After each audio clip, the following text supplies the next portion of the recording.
All right, West Virginia fans. Last night's loss was as ugly as it comes. West Virginia has a very, very long way to go before we are competing at the top of the Big 12. In today's episode, we're going to break down what we saw from the Mountaineers last night and where this team goes from here. Before we start, if you're a West Virginia Mountaineer fan, please remember to like and subscribe to the show.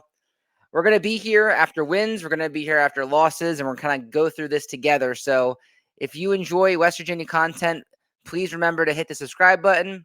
Let's get into what we saw yesterday from West Virginia. So let's start off with the box score, right? 41-10 game. West Virginia's defense did everything they could in the first half to keep West Virginia in that game. West Virginia could not get the ball moving on offense at all, and the defense was constantly on the field, and then the game really broke open with the kickoff in the second half. So you go down 20-3 in the first half, and then any chance that you had in the second half for a comeback was over the first play of the second half. Once you gave up that kick return touchdown to Kansas and went down 27-3 with the state of our offense, we all saw the writing on the wall and the game was over. You might as well have flipped to other games at that point because we had no chance at winning that game. It was just as ugly of an offensive performance that we can ask for, right? You saw similar things to the Ohio game. You know, last week I said maybe this team can find their identity, and maybe that's what they did against Pittsburgh. They might have found their identity, and that did not come true in this game at all. Nico Marchiol really struggled. He was 15 for 27 with 126 yards and an interception. He had a QBR of 23.2. Not a good performance from him. You're bringing Jalen Henderson, who did some decent stuff with his legs and led West Virginia to their only touchdown drive. So we're going to talk about that a little bit later. Khalil Wilkins got some playing time in this one, but only really ran the ball. Running the ball was just non-existent from our running backs, right? I mean, our top leading rushers were two quarterbacks. And then just no one could really break out offensively in this game. I mean, Sincere Bowers, 2 catches for 26 yards. Weimer had 2 catches for 23 yards. Gallagher, 2 catches. Barnes had 3. Smith Brown, 2.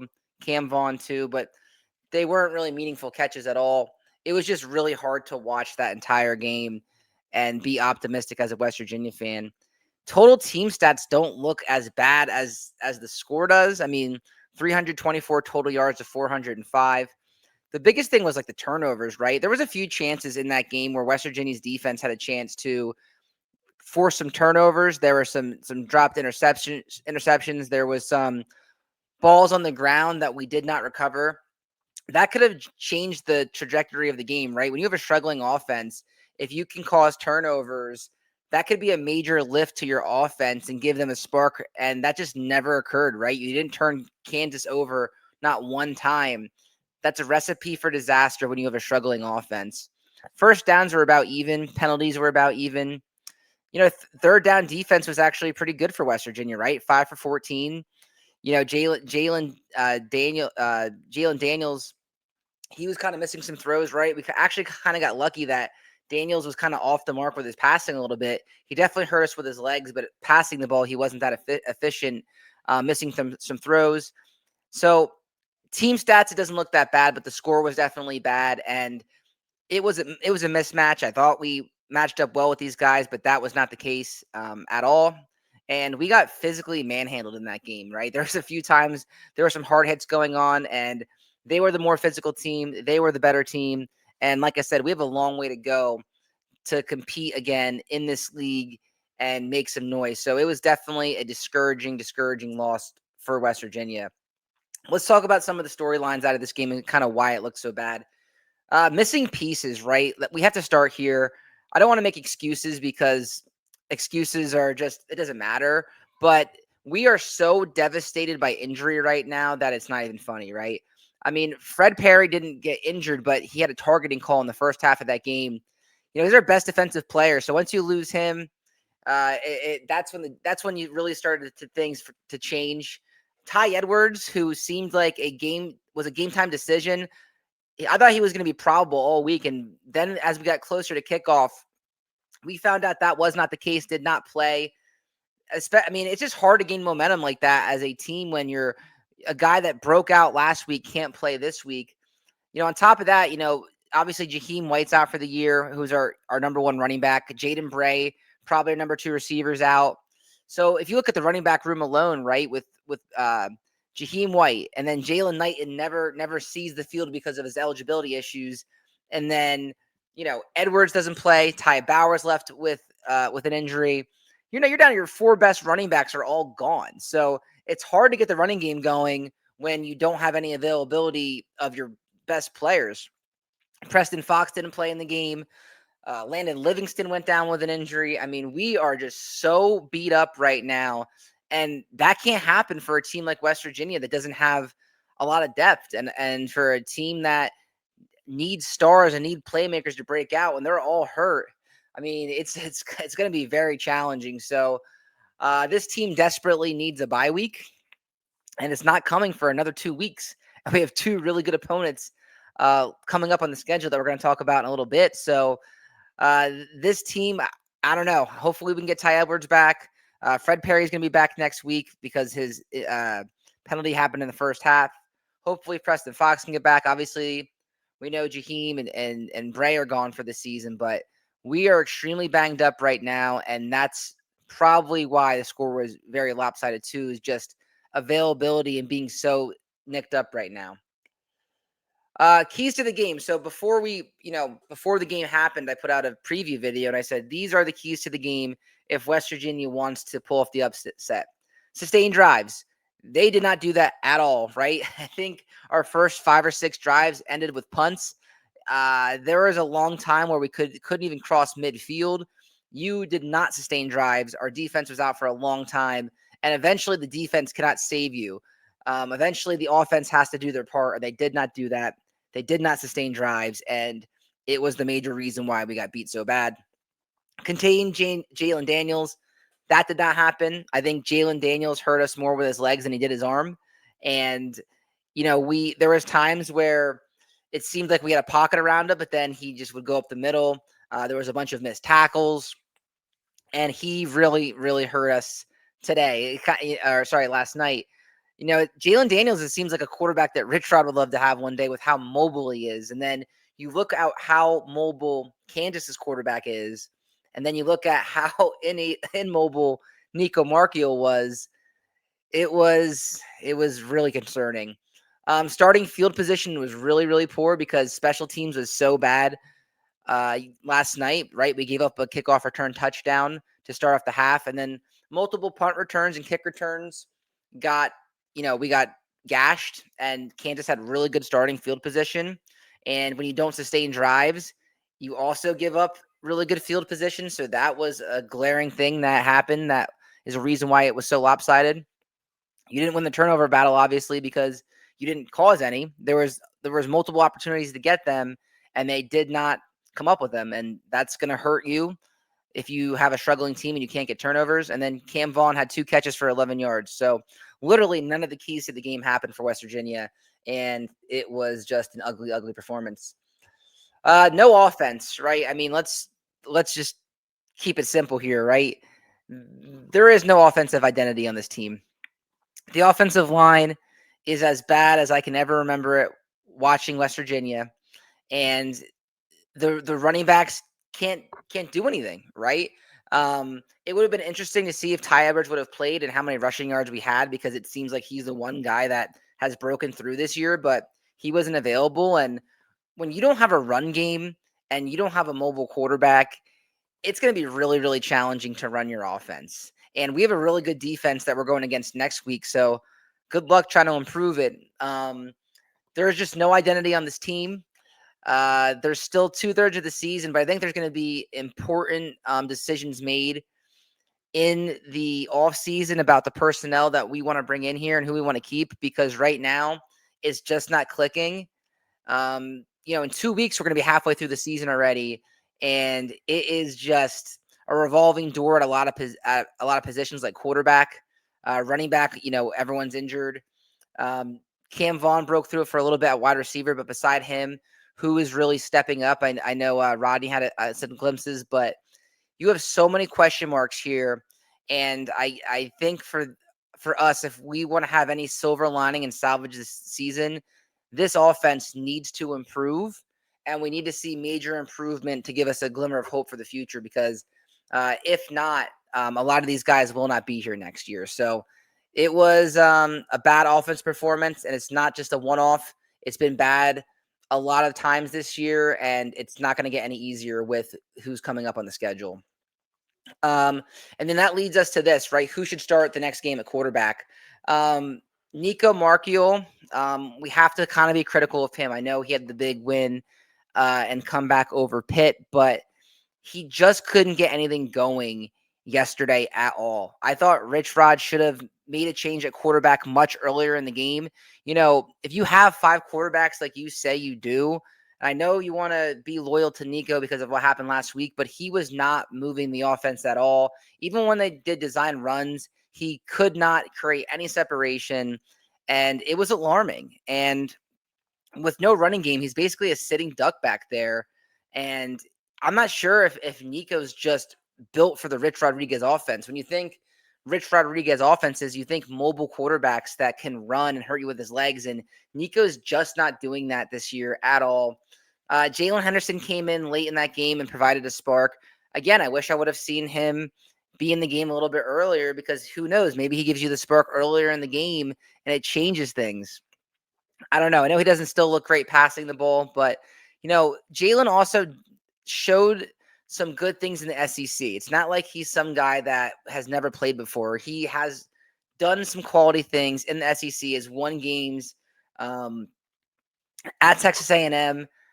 I don't know. I feel like it couldn't hurt to give him more playing time, and maybe even give him a start and see what he can do over just over a half or a game, because it seems like he's coming in for a series and things don't go well, or two series and then we bail on him. Let him get in there, especially when the game's out of hand. Give him some more reps, because he probably fits the offense better than Nico does. Even though Nico's a better passer, the way he hurts you with his legs just kind of looks like a Rich Rod type quarterback than Nico does. So I don't know. It's really tough what they're going to do here, right? Because it doesn't seem like they have an answer at quarterback, quite frankly, right? You say you have five, but right now none of them are getting the job done. And I think Nico's splits are 2 touchdowns and 2 interceptions through, 4 games of the season. That's not good. So I don't know what they do here. I would like to see Henderson, though, get some more playing time moving forward, because I think he may give you the best option to at least move things offensively.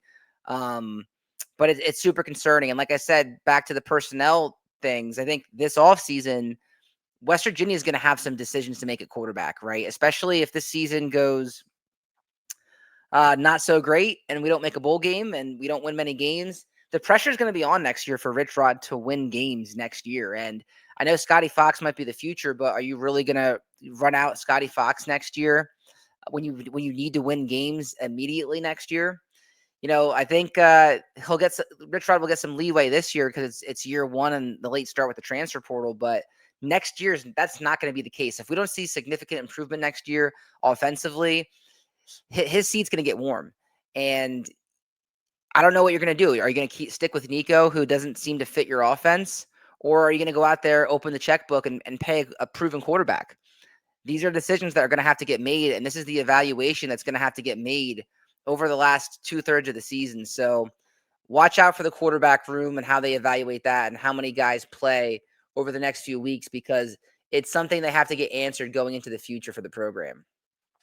Special teams, they just get a thumbs down. I mean, special teams and really defensive tackling in general, right? I'm not going to be too hard on the defense because they've done enough this year to help us win games. They did enough in the first half of that game to give you a shot.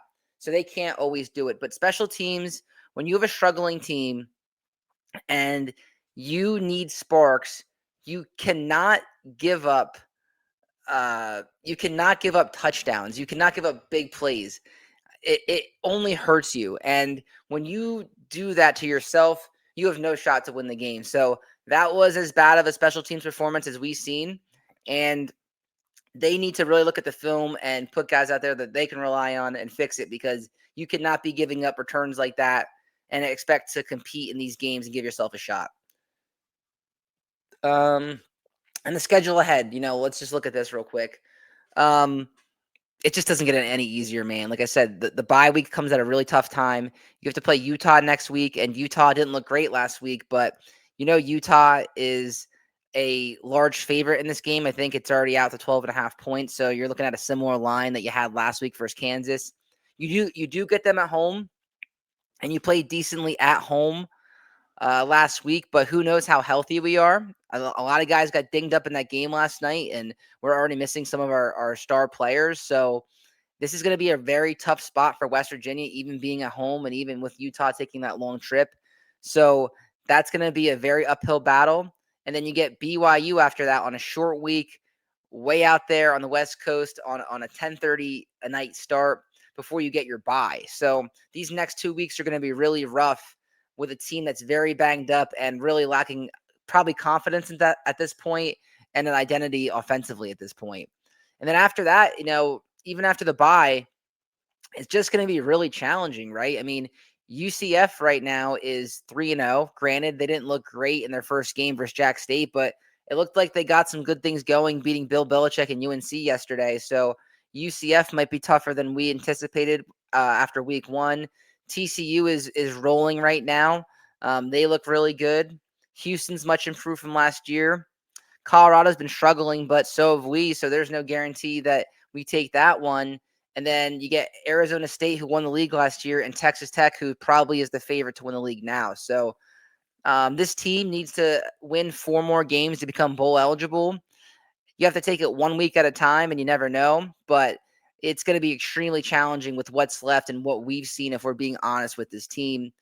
But I think you have to keep that expectation of trying to make a bowl game, right? If you don't make a bowl game, I think it's an extremely disappointing season, right? Even with the new players, even with the injuries, with how much we talked about hard edge and changing the culture, we wanted to see a major improvement from this team, even with all the new guys that we brought in. And it almost seems like a little bit like we're almost taking a step back. So I don't want to overreact to a loss, but with how poor our offense of line is playing and how inconsistent quarterback play has been, and no offensive identity, we're looking at a really uphill battle for the rest of the year. And I'm sure if you're a West Virginia fan, you feel very similar to me.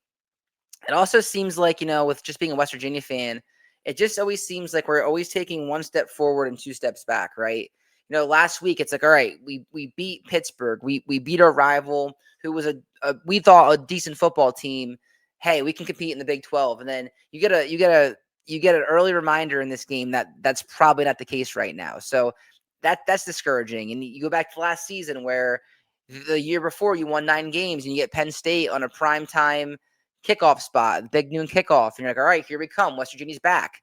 And then we take 2 steps back and we finish with a losing record with 6-7. And it's just constantly like there's just like every time we think there's a glimmer of hope, we take 2 steps back in football and basketball, right? If we're being completely transparent here. So again, uh, after losses, it's hard to be positive, and especially when you lose 41-10. Now, if we would have competed yesterday and lost like 33-27, or by a touchdown or a field goal, okay, like all right, it's year one. Kansas is a much improved football team. We were on the road. There's some silver linings to take. There's some positivity. There's nothing positive to take from last night's game at all. I mean, it was truly that poor and that discouraging. And I'm sure the coaching staff would tell you the exact same thing. And hopefully the players feel the same way, because I know they didn't come here to lose to Kansas 41-10 and not make a bowl game. So, like I said, you just have to take it 1 game at a time. But it is going to be an uphill battle for West Virginia. With that being said, that's all I got. So we went for about 20 minutes. Wanted to give you my 2 cents. Again, sorry for the late reaction because I was traveling. Friendly reminder again, if you're a Mountaineer fan, please remember to like and subscribe to the show. We'll get the Utah preview out and some storylines coming up this week. Have a great rest of your day. Enjoy your Sunday.